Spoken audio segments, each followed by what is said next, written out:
नमस्कार, स्वागत है आपके अपने चैनल EN हिंदी पर। आज है 28 नवंबर 2020 और 28 नवंबर 2020 की आज सुबह की सबसे बड़ी खबरें हम हिमाचल प्रदेश से आपके लिए लेकर आए हैं। वीडियो को हमेशा की तरह लाइक करें, चैनल को अभी सब्सक्राइब करें।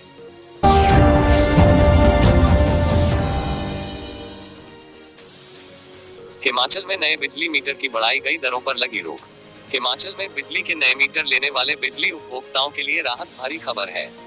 प्रदेश स्टेट इलेक्ट्रिसिटी बोर्ड लिमिटेड ने नए बिजली मीटर की सिक्योरिटी राशि बढ़ाने संबंधी आदेशों पर जनहित में रोक लगा दी है। फिलहाल बिजली उपभोक्ताओं को पहले की दरों पर ही बिजली मीटर की सिक्योरिटी जमा करवानी होगी।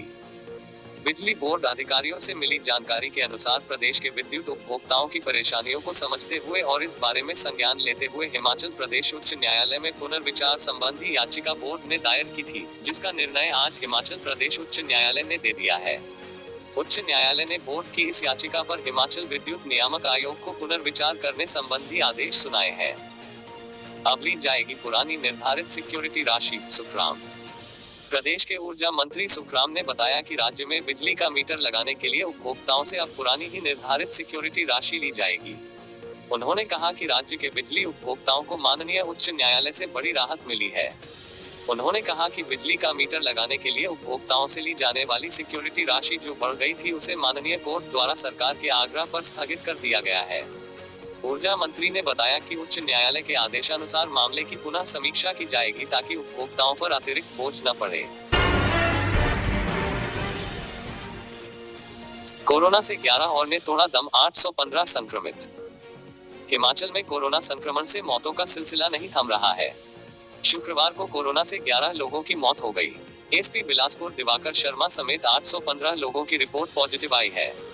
नेरचौक मेडिकल कॉलेज में कुल्लू जिले के बंजार के मंगलौर क्षेत्र के 58 वर्षीय संक्रमित व्यक्ति और हमीरपुर जिले के नादौन क्षेत्र की 30 वर्षीय संक्रमित महिला ने दम तोड़ दिया। लाहौल स्पीति के 77 साल के व्यक्ति की भी मौत हो गई। टांडा मेडिकल कॉलेज कांगड़ा में रक्कड़ के 30 वर्षीय व्यक्ति और फतेहपुर के 70 वर्षीय बुजुर्ग की मौत हो गई। शिमला के शिलारू निवासी 52 वर्षीय व्यक्ति की सोलन के MMU अस्पताल में मौत हो गई। शिमला में कोरोना से 5 लोगों की मौत हुई। उधर शुक्रवार को शिमला 189, कांगड़ा 106, मंडी में 148, हमीरपुर में 91, चंबा में 29, सोलन में 56, बिलासपुर में 53, किन्नौर में 25, कुल्लू में 73, सिरमौर 10, लाहौल स्पीति में 12, ऊना में 23 मामले सामने आए हैं। प्रदेश में 8,205 एक्टिव केस हैं। शुक्रवार को 490 लोग स्वस्थ होकर घर लौटे। कोरोना से मौत का कुल आंकड़ा 602 पहुंच गया। तिब्बती संगीतकार तेंजिन नोर्गे 2021 ग्रैमी अवार्ड के लिए नामांकित। 84 कैटेगरी में 23,000 नामांकन आए थे। प्रसिद्ध तिब्बती कलाकार तेंजिन नोर्गे की album the songs in the Bardo को 2021 ग्रैमी अवार्ड के लिए नामांकित किया गया है। इस साल कोरोना महामारी के चलते इस नॉमिनेशन प्रक्रिया को ऑनलाइन रखा गया था। 84 कैटेगरी में 23,000 नामांकन आए थे। पहले राउंड के मतदान में मतदाताओं ने निर्णय लिया कि किसे नामांकित किया जाना चाहिए और अंतिम राउंड के मतदान में मतदाता तय करेंगे कि किसे ग्रैमी अवार्ड मिलना चाहिए। पहले राउंड में तिब्बती कलाकार तेंजिन नोर्गे की उस ऑडियो एल्बम को जगह दी गई है, जिसे विभिन्न जातीय पृष्ठभूमि के 3 कलाकारों के सहयोग से बनाया गया है। रमेश धवाला ने साधा निशाना, बोले CU निर्माण में विलंब के लिए कांग्रेस जिम्मेदार। हिमाचल प्रदेश राज्य योजना बोर्ड के उपाध्यक्ष एवं ज्वालामुखी के विधायक रमेश धवाला ने कहा कि केंद्रीय विश्वविद्यालय देहरा के लिए स्वीकृत हुआ था। इसका 70% हिस्सा देहरा में और 30% हिस्सा धर्मशाला में बनना तय हुआ था, परंतु कांग्रेस पार्टी के नेताओं ने क्षेत्रवाद की भावना भड़काकर लोगों को इस मुद्दे पर ऐसा बांटा कि कांग्रेस शासनकाल के 5 सालों में केंद्रीय विश्वविद्यालय के मामले में कुछ भी नहीं हो पाया। इससे देहरा और धर्मशाला में केंद्रीय विश्वविद्यालय का आधारभूत ढांचा खड़ा करने में आज तक विलंब हो रहा है। इसकी जिम्मेदार मात्र कांग्रेस पार्टी है। कालाअंब में शुक्रवार को रहा ब्लैकआउट, उद्यमियों को लगा करोड़ों का चूना। औद्योगिक क्षेत्र कालाअंब में इन दिनों बिजली की समस्या विकराल रूप धारण कर चुकी है। महीनों से बिजली के लगते अघोषित कटों से उद्योगपति परेशान हो गए हैं। शुक्रवार को भी बिना किसी सूचना के बिजली बोर्ड काला में दिन भर का अघोषित कट लगा दिया, जिसके चलते उद्योगपतियों को करोड़ों रुपए का नुकसान हुआ है। कालाम के लघु उद्योग भारती के अध्यक्ष संजय सिंगला व उपाध्यक्ष रमेश गोयल ने कहा कि शुक्रवार को सुबह 9 बजे से लेकर रात के 9 बजे तक बिजली आपूर्ति बाधित रही, जिसके चलते उद्योगपतियों को प्रोडक्शन करने के लिए जनरेटर का इस्तेमाल करना पड़ा।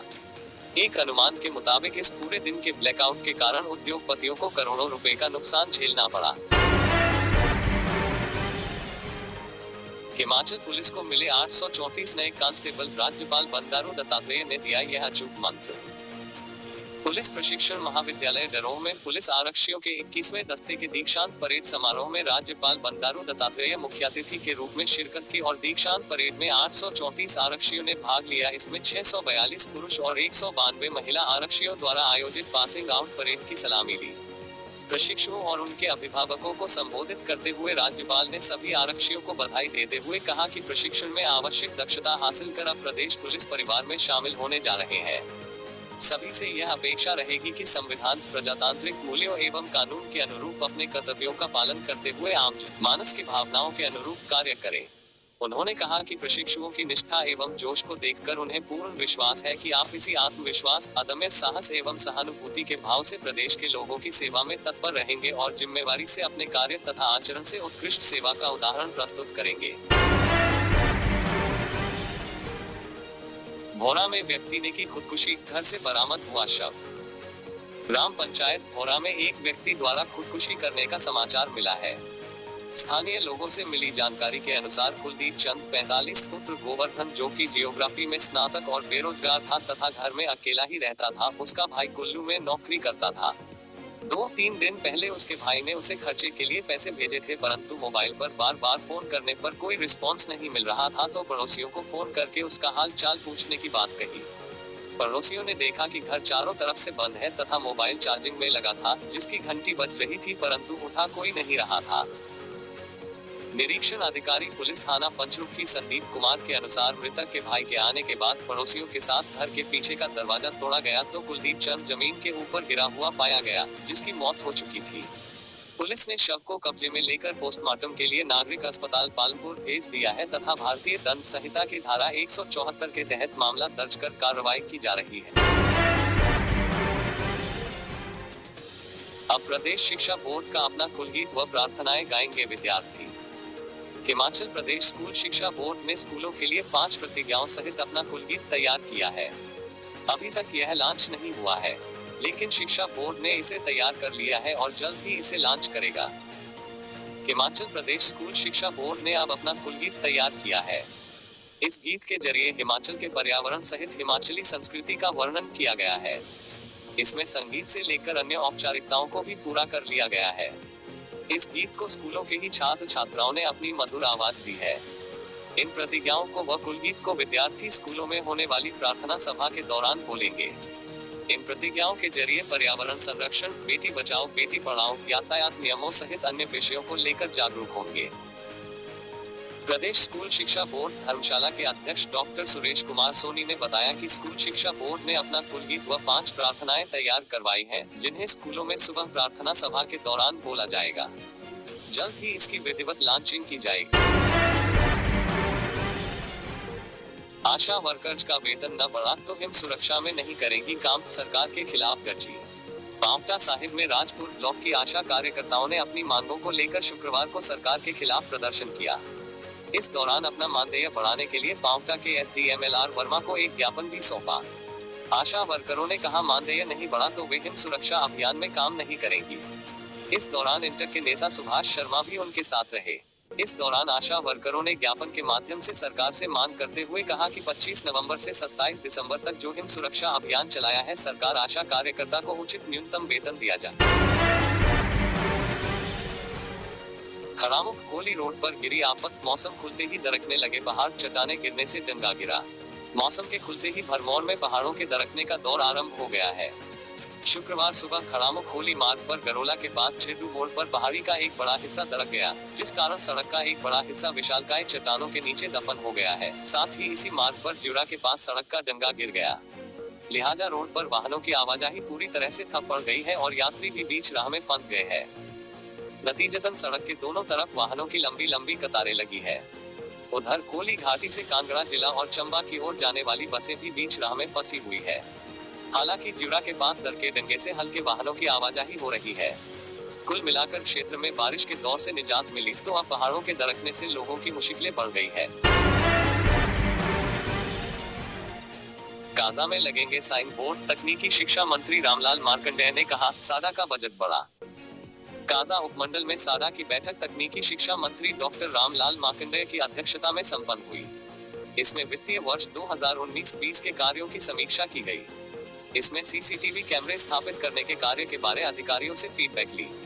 काजा में साइन बोर्ड लगाने, कूड़ेदान स्थापित करने के बारे में भी इस दौरान चर्चा की गई।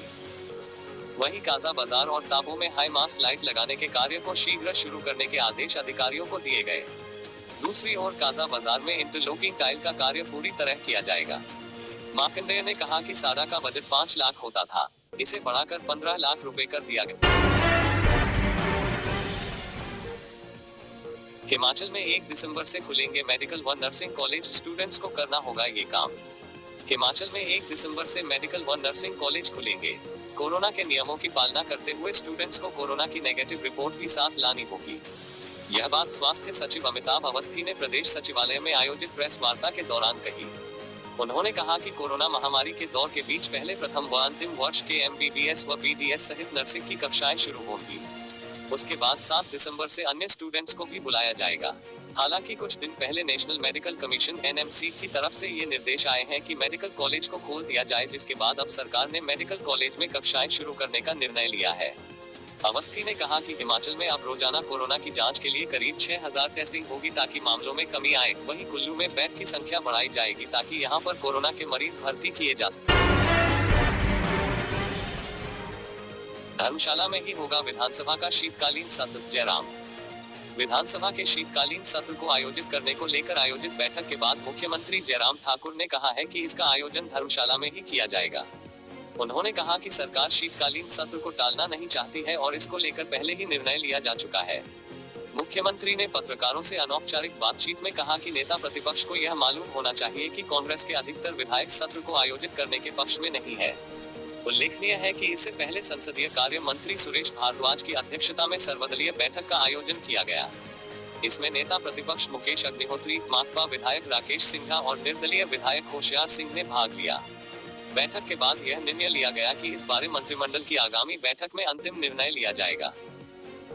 उल्लेखनीय है कि शीतकालीन सत्र को 7 से 11 दिसंबर तक धर्मशाला स्थित विधानसभा परिसर तपोवन में आयोजित करने का निर्णय पहले मंत्रिमंडल बैठक में लिया जा चुका है। इसके बाद राज्यपाल की तरफ से भी इस आशय संबंधी अधिसूचना जारी कर दी गई है। इस प्रक्रिया के बीच विधायकों की तरफ से अब तक ऑनलाइन और ऑफलाइन करीब 400 प्रश्न पूछे गए हैं। नेता प्रतिपक्ष मुकेश अग्निहोत्री और माकपा विधायक राकेश सिंघा ने बैठक के दौरान स्पष्ट कहा कि सत्र को आयोजित किया जाए तथा सरकार यह तय करे कि इसका आयोजन कहां किया जाना है।